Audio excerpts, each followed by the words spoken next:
Hello students, स्वागत है आपका फिर से मेरे आज की मैथ के लेक्चर में। आज हम एक्सरसाइज 7.9 के कुछ क्वेश्चंस करेंगे। ठीक है, तो ज़रा ध्यान से सुनिएगा, देखिएगा। किससे करेंगे? सेकंड फंडामेंटल थ्योरम से, जो हमने अभी पिछले लेक्चर में समझा था। तो मैं क्वेश्चन नंबर 2 लेके चल रहा हूँ। तो क्वेश्चन नंबर 2 क्या कहता है? Integration from 2 to 3 1/x dx। ठीक है, तो देखिए, तो हमने क्या कहा था, अभी फिलहाल लिमिट को छोड़ दीजिए। तो भाई अपने पास सिंपल क्या है, 1/x dx। तो ये क्या होता है, log x फ्रॉम 2 to 3। अब एक बार पहले अपर लिमिट रखेंगे माइनस करके, फिर लोअर लिमिट रखेंगे। तो क्या हो गया, log 3 माइनस log 2। अभी log a माइनस बी हो गया। तो log a माइनस बी को क्या हम क्या लिख सकते हैं, log a अपॉन बी। ठीक है, इज इक्वल टू log 3/2। ये आंसर हो गया। ठीक है, तो थर्ड भी आप कर लेंगे। अब बारी आती है फोर्थ। फोर्थ फिफ्थ एक जैसे हैं, हम फोर्थ लेके चलते हैं। 0 to π/4 साइन 2x dx। अब इसका कैसे होगा? इसका होता है फॉर्मूला। क्या होता है formula? Integration of sine ax is equal to, क्या होता है साइन का, minus cos ax upon a। ये नोट कर लीजिएगा। ऐसे ही अगला क्वेश्चन जो फिफ्थ है वो भी ऐसे होगा। उसमें इंटीग्रेशन ऑफ कॉस ax है, तो क्या हो जाएगा, साइन ax अपॉन a। तो जो अगर यहाँ 2 होगा, मान लो साइन 2x होता तो क्या होगा, माइनस कॉस 2x अपॉन 2। या 3 होता तो माइनस कॉस 3x अपॉन 3। आई बात समझ में? चलिए, तो अगर हम इसको अभी हम लिमिट को छोड़ दें तो सिंपली, और हम सिंपली ये कहें कि इंटीग्रेशन ऑफ साइन 2x, तो क्या हो जाएगा, कॉस माइनस का कॉस 2x अपॉन 2। अब लिमिट लगा दीजिए, 0 to π/4। 1/2 कांस्टेंट बाहर निकाल लिया, तो अंदर क्या, माइनस ही बाहर निकाल लिया हमने। तो cos 2x बचा, 0 to π/4 कर देते हैं। अब x, एक बार x की जगह हम π/4 रखेंगे, माइनस करके फिर 0 रख देंगे। तो cos 2 इंटू π/4, ठीक है, माइनस cos 2 इंटू 0। तो माइनस 1/2, 2 से ये गया π/2, और cos π/2 क्या होता है, 0 होता है ना, cos 90 0 होता है, minus 2 into 0, 0 cos 0 is equal to minus 1/2 minus cos 0 1 होता है। तो ये आ गया प्लस का 1/2। ठीक है, तो अगर आपने इनडेफिनिट इंटीग्रल पढ़ लिए हैं तो डेफिनिट में कुछ नहीं है, केवल लिमिट रखनी है। अब वो इंटीग्रेशन करने के लिए चाहे हमें सब्स्टिट्यूशन वाले मेथड का यूज़ करना पड़े, पार्शियल फ्रैक्शन आंशिक भिन्न यूज़ करनी पड़े, या फिर ट्रिग्नोमेट्री आइडेंटिटी, जो जैसे कि इसे बोलते हैं ट्रिग्नोमेट्री आइडेंटिटी, ठीक है ना, इस तरह के फॉर्मूले, तो वो आपके दिमाग में एकदम क्लियर होने चाहिए, तभी आप ये क्वेश्चन कर पाएंगे। अदरवाइज फिर पहले आपको ये फॉर्मूले याद करने होंगे, फिर आप इंटीग्रेशन करना शुरू करें। ठीक है, चलिए, तो फिफ्थ भी हो जाएगा। अब 6 पे आते हैं। क्या है 6 question? Integration from 4 to 5 e⁻x dx। तो हमें पता है कि क्या पता है, इंटीग्रेशन ऑफ ex dx होता है e⁻x, ठीक है, प्लस c इंटीग्रेशन कोफिशिएंट। तो इज इक्वल टू ex का इंटीग्रेशन ex ही होगा। लिमिट लगा दें, from 4 to 5 e⁻5 minus e⁻4। ये हमारा आंसर, इससे आगे हमें सॉल्व करना ही नहीं। ठीक है, ऐसे ही 7th भी हो जाएगा। 8th, अब करते हैं 9th। चलिए 9th करते हैं। क्या कह रहा है, फ्रॉम 0 to 1 dx अपॉन ये भी एक टाइप की ट्रिग्नोमेट्रिक आइडेंटिटी बन रही है। कौन सी बन रही है?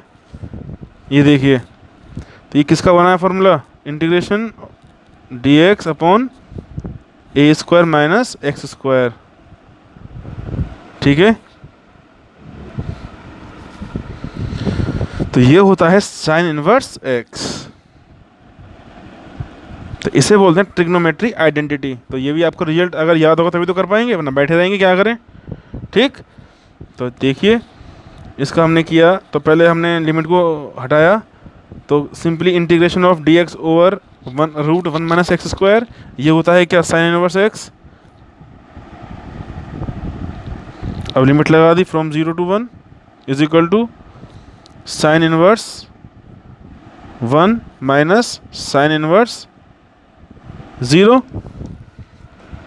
Is equal to sine inverse sine pi by 2। भाई 1 मतलब 1 कब होता है साइन में? जब साइन 90 होता है, तो 1 की जगह अपना साइन पाई बाई 2 लिख दिया। ऐसा ही माइनस साइन इनवर्स साइन 0, भाई साइन 0 0 होता है, इज इक्वल टू क्या आया? साइन से साइन कैंसिल, तो खाली पाई बाई 2 बचा, माइनस 0, तो इज इक्वल टू, तो यहाँ भी साइन से साइन कट गया तो खाली 0 बचा, तो पाई बाई 2 माइनस 0 पाई बाई 2। चलिए अब करते हैं 12 क्वेश्चन। 12 क्वेश्चन क्या है? 0 to pi by 2 cos square x D x. ठीक है, अब देखिए हमने कॉस एक्स का इंटीग्रेशन तो पढ़ा है, साइन एक्स का भी पढ़ा है, क्या कॉस स्क्वायर एक्स का पढ़ा है? नहीं पढ़ा। तो अब हमें इसको कॉस ए एक्स की फॉर्म में लेके आना है या साइन ए एक्स की फॉर्म में लेके आना है। मतलब कॉस के ऊपर कोई पावर नहीं होनी चाहिए, तो टेन हो, साइन हो या कॉस हो, यदि उसके ऊपर, या तो देखिए क्या उसका सीधे सीधे इंटीग्रेशन हो सकता है? हमने कभी पढ़ा है? नहीं पढ़ा। तो हमें उसको ट्रांसफॉर्म करना होगा, उसकी फॉर्म को चेंज करना होगा, जैसे कि हम इस पे करने वाले हैं। तो कॉस स्क्वायर एक्स, तो अगर हम देखें तो हमने ये पढ़ा था 1 minus cos 2x is equal to 2 cos square x. अब हमें चाहिए कॉस स्क्वायर एक्स, तो यहाँ से हमें कॉस स्क्वायर एक्स निकाल सकते हैं, 1 माइनस कॉस 2x अपॉन 2।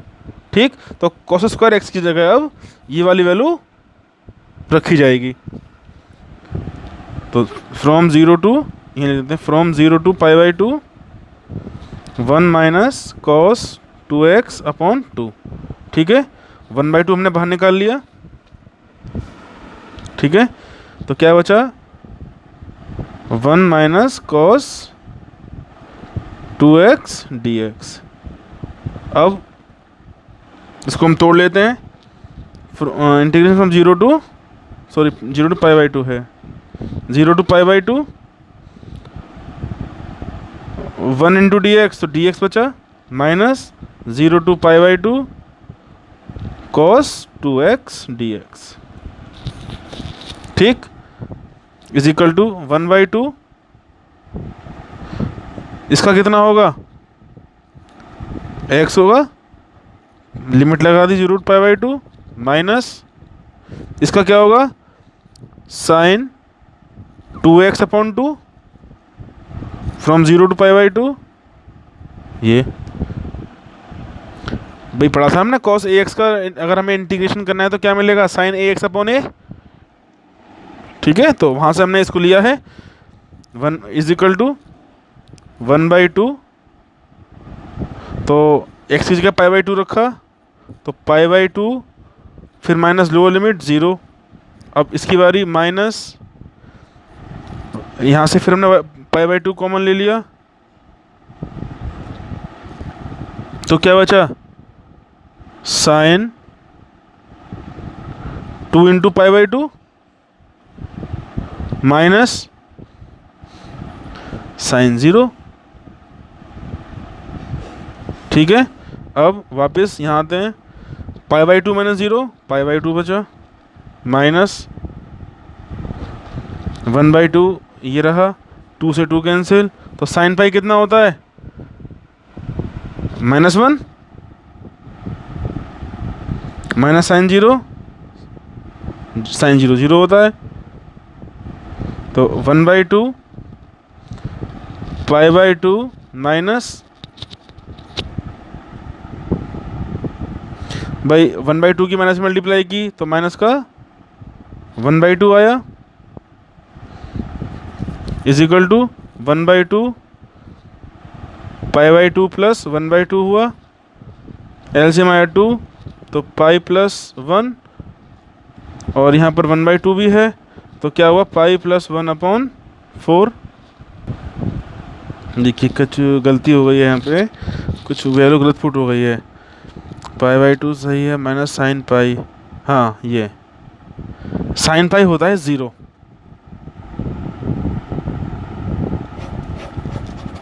ठीक है, साइन पाई हमने -1 लिख दिया था गलती से, तो साइन पाई की वैल्यू क्या होती है 0 इज इक्वल टू तो पाई बाई टू माइनस ये सब आपस में मल्टीप्लाई हो तो 0 आया, तो ये आया आंसर पाई बाई 4। आई बात समझ में। तो बाकी बचे हुए क्वेश्चन हम करेंगे नेक्स्ट लेक्चर में। Till then good bye.